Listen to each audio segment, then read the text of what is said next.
Hoje a gente encerra o capítulo 7,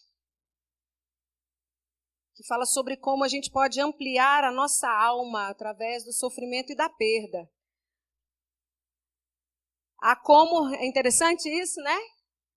Que é ganhar perdendo. Sim, é possível. É possível que a gente ganhe, ao mesmo tempo que nas situações em que a gente perde, nós podemos usar essas situações para ganhar. E eu gostaria que a gente lesse, aqui no finalzinho do livro de Jó, no capítulo 42, diz assim: Então respondeu Jó ao Senhor: Bem sei que tudo podes, e nenhum dos teus planos pode ser frustrado. Quem é aquele, como disseste, que sem conhecimento encobre o conselho? Na verdade, falei do que não entendia, coisas maravilhosas demais para mim, coisas que eu não conhecia. Escuta-me, pois havias dito, e eu falarei. Eu te perguntarei e tu me ensinarás. Eu te conhecia só de ouvir, mas agora os meus olhos te veem, por isso me abomino e me arrependo no pó e na cinza. Que linda oração, não é, queridos? Que linda oração faz Jó aqui. Depois de tantos questionamentos que ele faz a Deus, depois de tantas sentenças contra Deus, depois que Deus fala com Jó, ele se rende. E ele se rende lindamente. O capítulo que nós estamos estudando hoje, né, desde a semana passada, nos convida a deixar o nosso escudo cair. Foi assim que nós terminamos a ministração da semana passada. Deixe o seu escudo cair. As defesas que nós levantamos, as defesas que nós arrumamos, as defesas das quais nós nos servimos no meio do sofrimento, elas impedem que a gente seja tratado ali, naquele sofrimento. Essas defesas impedem que a gente se beneficie desse sofrimento. Então, a ministração é um convite para que a gente deixe o escudo cair e, enfim, a gente possa receber o tratamento adequado de Deus naquela ferida que nos foi aberta, né? Então, a questão toda para nós, através desse capítulo, é como usar o sofrimento para crescer, como usar o sofrimento para avançar. Enquanto muitas pessoas se deixam sucumbir, né, pelo sofrimento, se afundar ainda mais, muitas pessoas param, estacionam sua vida depois de um momento de sofrimento muito grande, de perda. Algumas pessoas não conseguem levantar-se e continuar e avançar. O convite para nós é esse, para a gente precisa deixar o escudo cair, porque assim a gente vai poder ser tratado por Deus. E nós mesmos vamos conseguir usar esse sofrimento para crescer e avançar. Então nós dissemos aqui, né, antes, na semana passada, e na verdade já temos dito essa declaração que eu vou dizer agora, a gente já tem dito já desde o começo, é que a verdadeira espiritualidade, ela tem um compromisso com a realidade. Nós não podemos ser espiritualmente saudáveis se escondermos aquilo que nós somos de fato, a pessoa quem nós somos de fato. Então, há esse compromisso com a realidade. E nós vimos também que a crise nos põe diante da realidade. Ora, se eu preciso da realidade, então, para que eu seja um ser espiritual saudável, e a crise expõe obrigatoriamente, né, essa realidade, a crise expõe quem nós somos, então, a crise ela não é necessariamente de todo, né, ruim. A crise expõe nossos limites, a crise expõe nossas fragilidades, né, aquilo que a gente insiste em esconder. Então, se para ter uma espiritualidade verdadeira e sadia, eu preciso reconhecer a realidade, passar por crises, então, não é de todo ruim, é uma bênção. Porque aquilo que até inconscientemente eu escondi, vem à tona e eu posso trabalhar isso, né? Deus pode trabalhar isso na minha vida, Deus pode trabalhar isso em mim. Quando nós dissemos aqui que o sofrimento é uma bênção, perceba que, entenda na verdade, né? Que nós não queremos aqui, falamos isso na semana passada, nossa intenção não é negar o sofrimento, não é minimizar o sofrimento, mas usá-lo. Ele é ruim, ele dói, mas nós podemos usá-lo e o sofrimento pode se tornar uma bênção na nossa vida. No livro de Tiago, no capítulo 1, versos 2 e 4, ele diz lá: tende por motivo de alegria o passardes por várias provações, porque a provação vai produzindo muitas coisas boas em nós, não é verdade? A gente precisa, então, como nós dissemos na semana passada, nos abrir para reconhecer isso, né? Não mais negar o sofrimento, mas reconhecê-lo. E deixar esses mecanismos de defesa, né? Deixar esses escudos que às vezes nós usamos para fazer de conta que está tudo bem, mas na verdade não está.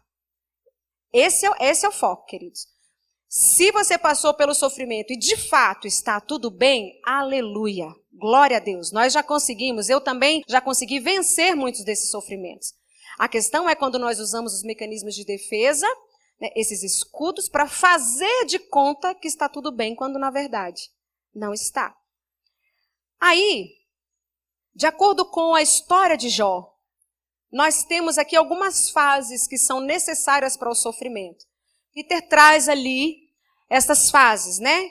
Vamos ver juntos aí. Prestar atenção. A segunda fase que Peter traz no livro, ele chama de paciência na desconcertante espera. Mas eu prefiro a palavra perseverança ao invés de paciência, e daqui a pouco eu vou te explicar por quê, tá?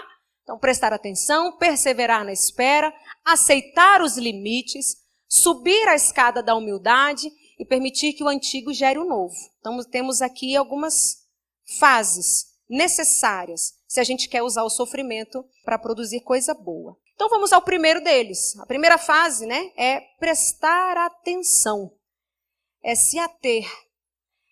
Existe um costume nosso, que é sempre que a gente encontra alguém, a gente pergunta como é que a pessoa está. E é verdade, não é nem como é que você está, é verdade, é. Tudo bem? Oi, tudo bem? Esse tudo bem já virou costume, né? Tanto que nas mensagens de WhatsApp isso é muito comum. Quando você quer alguma coisa, você nem quer saber se a pessoa está bem, não. Então você chega lá, oi, tudo bem? Você vai para não sei aonde? A primeira pergunta, o tudo bem, ela geralmente...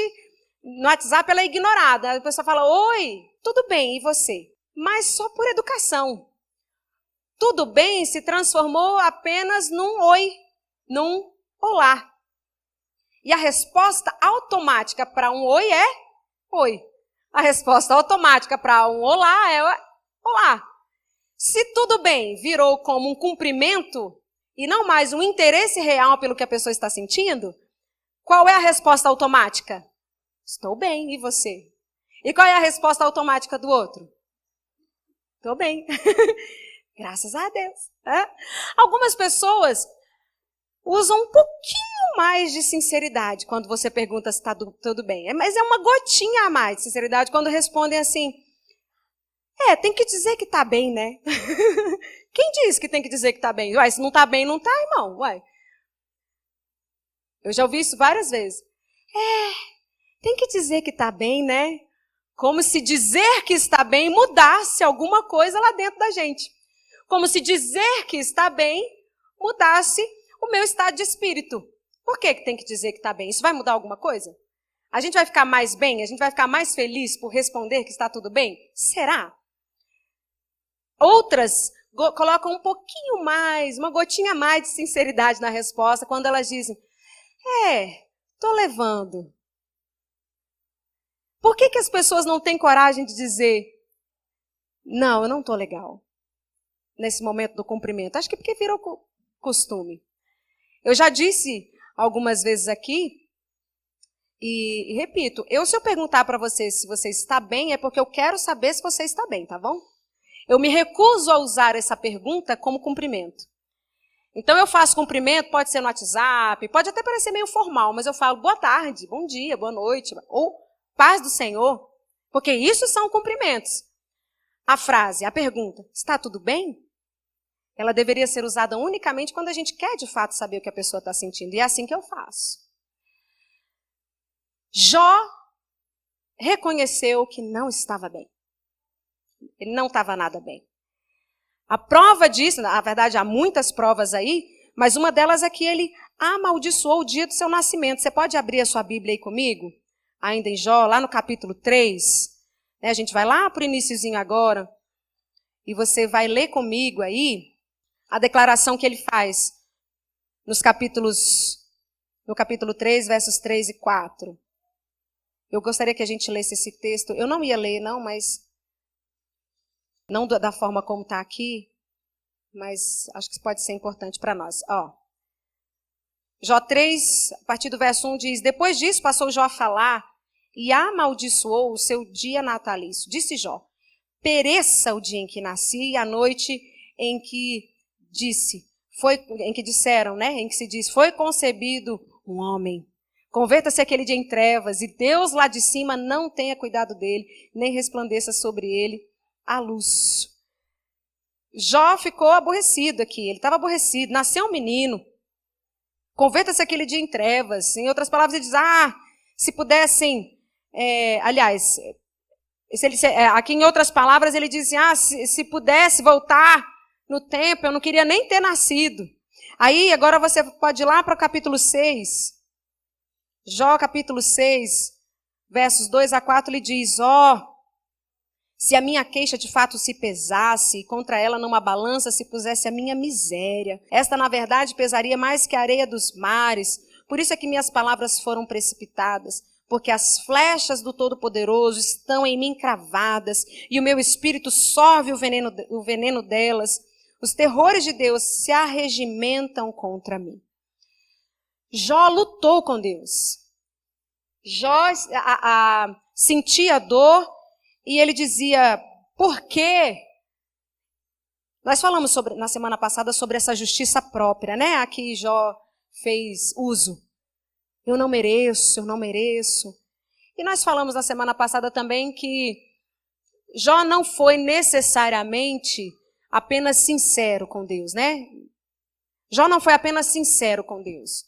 Jó foi arredio mesmo. Jó ofendeu a Deus. Tanto que lá depois Deus dá uma dura nele. Mas o fato a gente não pode esconder a verdade, é que Jó se abriu. Jó declarou tudo o que ele estava sentindo. Jó não escondeu a sua irritação, Jó não escondeu a sua frustração, Jó não escondeu a sua decepção. Ele falou, ele declarou. A semelhança de Jó, nós temos também muitos salmos, né, que são salmos de lamentos. Nós temos um livro na Bíblia que é chamado de Lamentações. Jeremias, né, conhecido aí como o profeta chorão, ele lamentou bastante. O que nos dá aqui o entendimento, que nos traz o entendimento de que nós não só devemos, mas podemos abrir aquilo que está dentro do nosso coração, fazendo isso na presença de Deus. Jó não falava de si para si mesmo, Jó não falava para os seus amigos, Jó estava falando com Deus. Talvez num tom exagerado, mas era com Deus que ele estava se abrindo. Prestar atenção no seu próprio sofrimento, prestar atenção em Deus e fazer isso na presença de Deus traz muitos benefícios. Foi o fato de Jó falar muitas vezes, e ele falou bastante, que fez com que Deus também falasse. E Deus também falou bastante. Foi uma dura, mas ouviu Deus. Tem uma frase que o Peter escreveu, que ele diz, quando me tornei cristão, fui ensinado que a raiva era pecado. Querendo ser como Jesus, eu obstruí todos os sentimentos de irritação, contrariedade, ressentimento e ódio. E embora a gente conheça Efésios 4:26, que diz, irai-vos e não, isso significa que a ira não está ligada ao pecado necessariamente. Eu posso me irar, eu posso admitir sentimentos como irritação, contrariedade, ressentimento, né, a raiva, ódio, eu posso reconhecê-lo sem necessariamente estar em pecado. Irai-vos e não pequeis, diz Efésios 4:26. Jó escolheu confessar tudo. Jó escolheu abrir a tampa da panela, daquela panela de pressão, que antes ele estava ali, né, dizendo, não, Deus deu, tirou, bendito seja o nome do Senhor. Não, aí nós recebemos o bem de Deus, não vamos receber o mal. De repente, Jó resolveu destampar a tampa da panela de pressão. Começou a prestar atenção em si, começou a prestar atenção em Deus, né? Ele se permitiu entrar ali na noite escura da sua alma. E esse se abrir permitiu também que a voz de Deus penetrasse, que a voz de Deus entrasse nele. Então, a primeira fase é essa, prestar atenção. A segunda fase é perseverar na espera. Peter traz como paciência. E a gente conhece uma frase muito difundida aí, né? Que é a paciência de Jó. Quando uma coisa está muito difícil, a gente fala assim, não, isso tem que ter a paciência de Jó. Vocês sabem que, desde a primeira vez que eu li o livro de Jó inteiro, que eu fiquei questionando esse ditado da paciência de Jó. A paciência de Jó. Eu falei, gente, mas ele não me parece nem um pouco paciente aqui. Quando ele está brigando com Deus, quando ele está discutindo com Deus, quando ele está orando a Deus, ele não me parece nada paciente, irmãos. Aquilo me deixou encucada. Só que eu nunca fui contra a afirmação, porque lá em Tiago, capítulo 5, verso 11, a nossa tradução lá diz que Jó era paciente. Lá em Tiago, é de Tiago, e você pode ir lá em Tiago para a gente dar uma olhadinha? É de Tiago que tiraram essa expressão de que Jó era paciente. Porque a tradução que nós temos aqui, a tradução mais difundida, né, mais conhecida, trouxe a tradução aí como paciência. Então, lá em Tiago 5, verso 11. Tendes ouvido da paciência de Jó. Surgiu daqui. Então, eu nunca discuti. Eu sempre achei que Jó não tinha sido nada paciente, mas eu nunca discuti a respeito, porque Tiago está falando aqui que Jó era paciente. Mas a palavra aí que Tiago usa é do grego hipomoné, que também é usada lá em Tiago, no mesmo livro, Tiago 1:3, quando ele diz que a aprovação da fé produz perseverança, produz hipoimoné.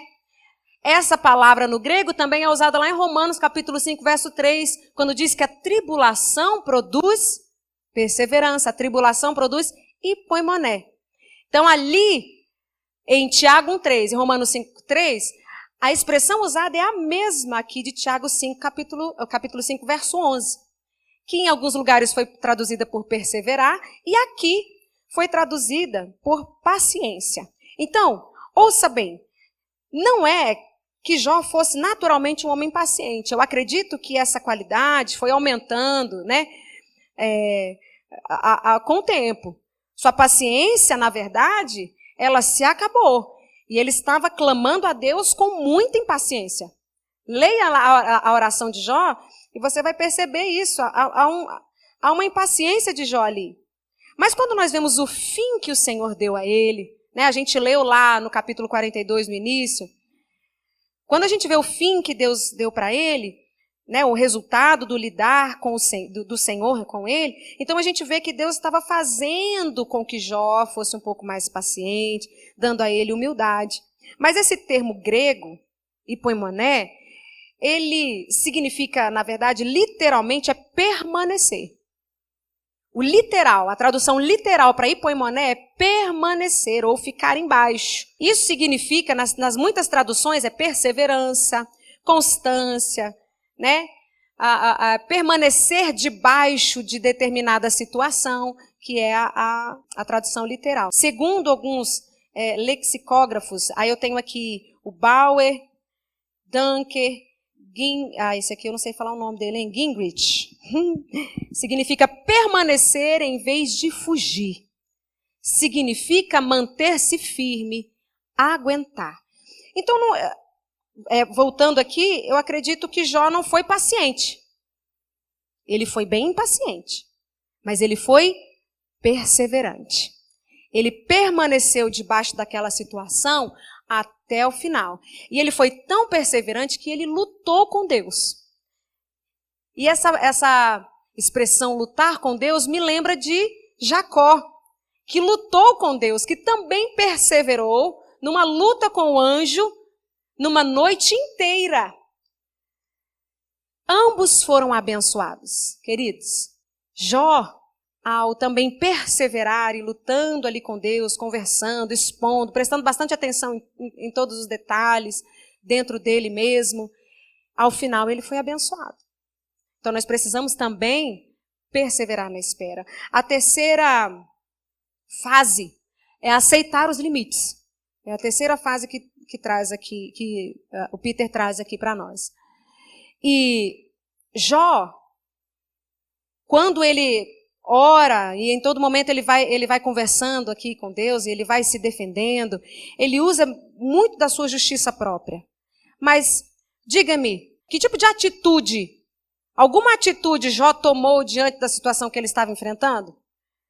Ele se levantou para fazer alguma coisa, para tentar fazer algo na força do braço? A única coisa que Jó fez foi orar, foi falar com Deus. Nós temos limites, queridos. Jó chegou ao limite dele. O próprio diabo fez questão de esgotar os recursos de Jó.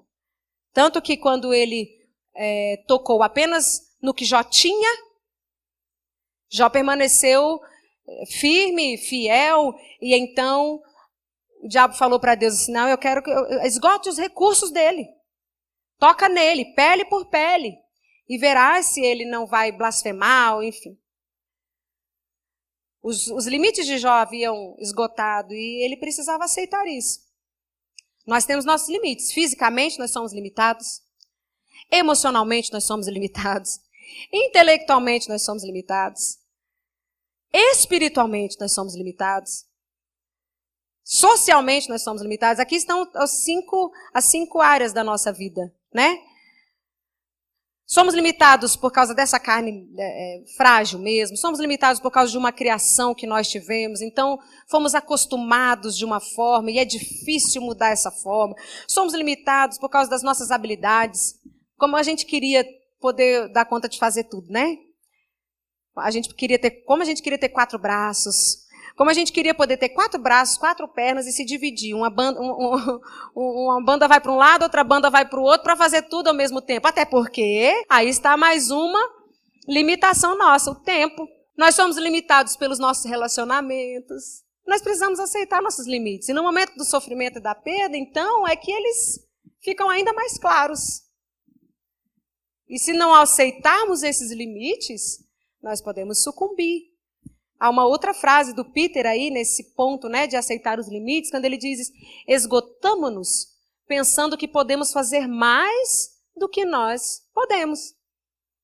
E aí, eu gosto muito de João Batista. Pensa num cara que sabia os seus limites, era esse. Eu quero que você leia comigo lá em João, no capítulo 3, uma linda declaração desse homem que sabia o seu lugar. Ele sabia dos seus limites. Lá no capítulo 3, a partir do verso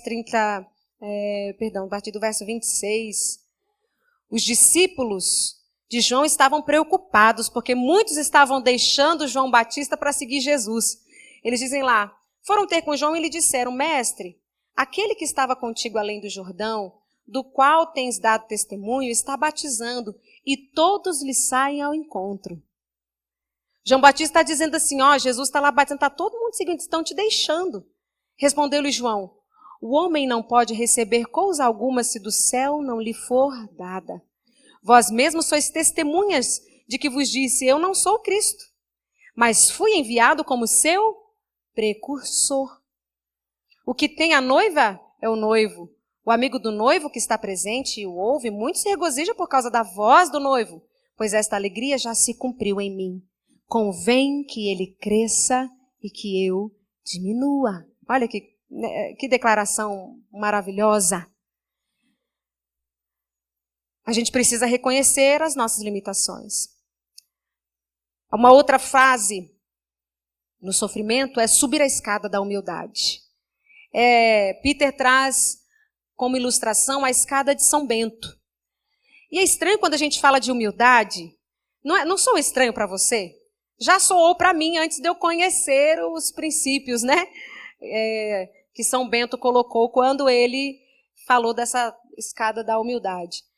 Mas é estranho a gente pensar na humildade e pensar em subir.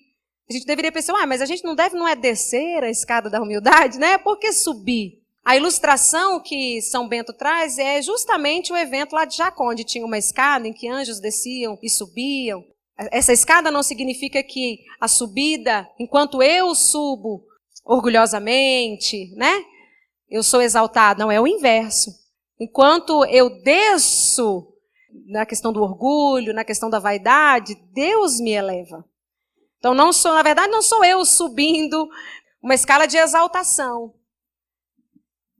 mas Deus exaltando, né? Pela exaltação se desce, pela humildade se sobe à presença de Deus. Pela exaltação, eu mesma, no meu orgulho, na minha vaidade, eu não preciso de ninguém, então estou mais longe de Deus. À medida que eu me humilho, e essa humilhação é real, é verdadeira, então eu subo a escada que me leva na direção de Deus. Essa escada ereta é a nossa vida nesse mundo, que é elevada ao céu pelo Senhor, se o nosso coração se humilha. Então nós temos vários textos bíblicos que nos trazem essa ilustração. Todo aquele que se exalta será humilhado, e todo aquele que se humilha vai subir a escada. Esse é o significado da ilustração. Toda elevação é um tipo de orgulho, da qual nós precisamos nos precaver. Né? O Senhor, o salmista diz ali no Salmo 130, verso 1, Senhor, meu coração não se exaltou, nem foram altivos os meus olhos, não andei em grandezas, nem em maravilhas acima de mim. Mas que seria de mim se não me tivesse feito humilde, se tivesse exaltado a minha alma, como aquele que é desmamado de sua mãe, assim retribuirias a minha alma. O salmista entendeu esse princípio da humilhação e viveu cada dia mais perto de Deus, né? Então essa escada que eles apresentam aqui para nós, né? O Peter apresenta, ele faz uma adaptação dessa escada de São Bento. Ela tem alguns degraus. Esses degraus são, primeiro, transformar-se através do amor de Deus. Segundo, falar menos. Terceiro, estar profundamente consciente de ser o principal dos pecadores. Quarto, ser radicalmente honesto sobre falhas e fraquezas. 5, ser paciente em aceitar as dificuldades alheias. Desejar submeter-se à instrução de outros e fazer a vontade de Deus, não a sua ou de outras pessoas. No meio do sofrimento, nós precisamos subir a escada da humildade. No meio do sofrimento, a gente costuma só murmurar mesmo, e como tem muitas pessoas que falam bastante no meio do sofrimento, nunca falaram, mas passam a falar. Somos convidados a falar menos e a refletir mais. Estarmos plenamente conscientes de que nós somos pó. No meio do sofrimento, nós precisamos ser honestos com as nossas fraquezas, né? Como disse no ponto anterior, aceitar nossos limites. Precisamos aceitar as nossas dificuldades, ouvir. Quantas vezes no meio do sofrimento a gente não quer ouvir conselhos, né? Porque a gente acha que a gente consegue se virar sozinho. A gente teima em não ouvir conselhos. A gente teima em não pedir o conselho nem de Deus, porque a gente acha que pode resolver sozinho. Então, a humildade é muito necessária para vencer o sofrimento. E aí a gente lê lá em Mateus, vamos lá também, Mateus capítulo 5. Mateus capítulo 5, dos versos 3 a 10. Nós temos aí as bem-aventuranças, e a gente vê como que aquele que desce é elevado. O ato de subir a escada da humildade não é um ato meu necessariamente, não. Enquanto eu me rebaixo, Deus me eleva. Enquanto eu me humilho, Deus me exalta. Não sou eu que piso os degraus para cima. Não, eu estou sempre me humilhando e Deus vai subindo, Deus vai me elevando nos degraus dessa escada. Então o texto diz, bem-aventurados os humildes de espírito, porque deles é o reino dos céus. Bem-aventurados os que choram, porque serão consolados. Bem-aventurados os mansos, porque herdarão a terra. Bem-aventurados os que têm fome e sede de justiça, porque serão fartos. Bem-aventurados os misericordiosos, porque alcançarão misericórdia. Bem-aventurados os limpos de coração, porque verão a Deus. Bem-aventurados os pacificadores, porque serão chamados filhos de Deus. Bem-aventurados os perseguidos por causa da justiça, porque deles é o reino dos céus. Bem-aventurados sois quando por minha causa vos injuriarem e vos perseguirem e mentindo disserem todo mal contra vós. Regozijai-vos e exultai, porque é grande o vosso galardão nos céus, pois assim perseguiram aos profetas que viveram antes de vós. À medida que essa construção que Jesus faz aqui, né, nas bem-aventuranças é tão bonita, porque a gente chora, a gente se põe na situação de mansidão, a gente exerce misericórdia, a gente se torna pacificadores, então a gente se humilha e ele nos recompensa. Esse é o princípio. E no meio do sofrimento, muitas vezes a gente não entende, não entende essa questão da humildade, não aceita, nos tornamos orgulhosos, precisamos tomar cuidado com isso. E por último, a última fase é permitir que o antigo gere o novo. É a última. Então nós temos aqui a certeza de que nós seremos abençoados. Eu preciso voltar um pouco antes, irmãos. Eu me esqueci de fazer a referência a Jó, né, aqui na escada da humildade. Porque Jó, a gente lê Jó e a gente se esquece muitas vezes de um personagem muito importante que tem no livro de Jó. Quando a gente fala de Jó, a gente lembra dele, da sua esposa e dos seus amigos. Elifaz, Bildade e Zofar, né? Mas não são só esses personagens que tem no livro de Jó. Tem um personagem que é importantíssimo no livro de Jó. E o nome dele é Eliú. Quando Jó está lá brigando com Deus e tal, quando os amigos de Jó estão ali falando, culpando, dizendo que ele é um pecador, aí ele vai e se defende e fala contra Deus, tem um jovem perto deles, que não diz nada. Ele só ouve, porque como ele é muito moço, e ele tinha que deixar com que os mais velhos falassem primeiro, então ele foi ouvindo aquilo ali há um tempão. E o texto bíblico diz pra gente, o próprio Eliú diz que ele não se manifestou antes por ser muito jovem. Depois você leia lá no livro de Jó. Ele era o mais novo entre eles ali, então ele pensou assim, deixa eles falarem primeiro. Quando acabaram-se os argumentos de todos, então Eliú falou assim, vocês deixam eu falar? E aí Eliú entra na defesa de Jó e de Deus. Eliú defende Jó diante dos amigos dele e Eliú defende Deus diante de Jó. Falou, o que vocês estão falando aqui, tudo isso que vocês estão falando não procede. E Jó ouve humildemente. Todos aqueles homens ouvem humildemente. E isso fez uma grande diferença na atitude de Jó, na atitude posterior de Jó. Então nós precisamos, no momento da dificuldade, no momento do sofrimento, existem pessoas que vão chegar a nós e vão dar conselhos muito errados, como os amigos de Jó. Existem muitas pessoas que vão chegar, querer nos ajudar e, na verdade, vão nos afundar ainda mais, vão nos atrapalhar, como foram os amigos de Jó. Mas sempre, Deus vai sempre levantar os Eliús na nossa caminhada. Deus vai sempre levantar os Eliús que vão trazer alento, que vão trazer consolo, que vão nos ajudar.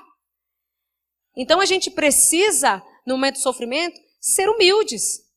E essa humildade, ela precisa ser tamanha a ponto de reconhecer de onde está vindo o bom conselho. Então, vamos seguir aí.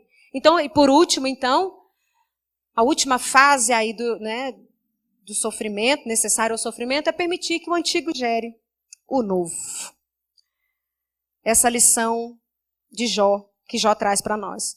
Quando ele seguiu a difícil trilha de permitir que suas perdas ampliassem sua alma para Deus, Deus o abençoou com abundância. Não somente ele foi transformado, mas Deus deu o dobro do que ele possuía antes. O Senhor abençoou o último estado de Jó mais do que o primeiro.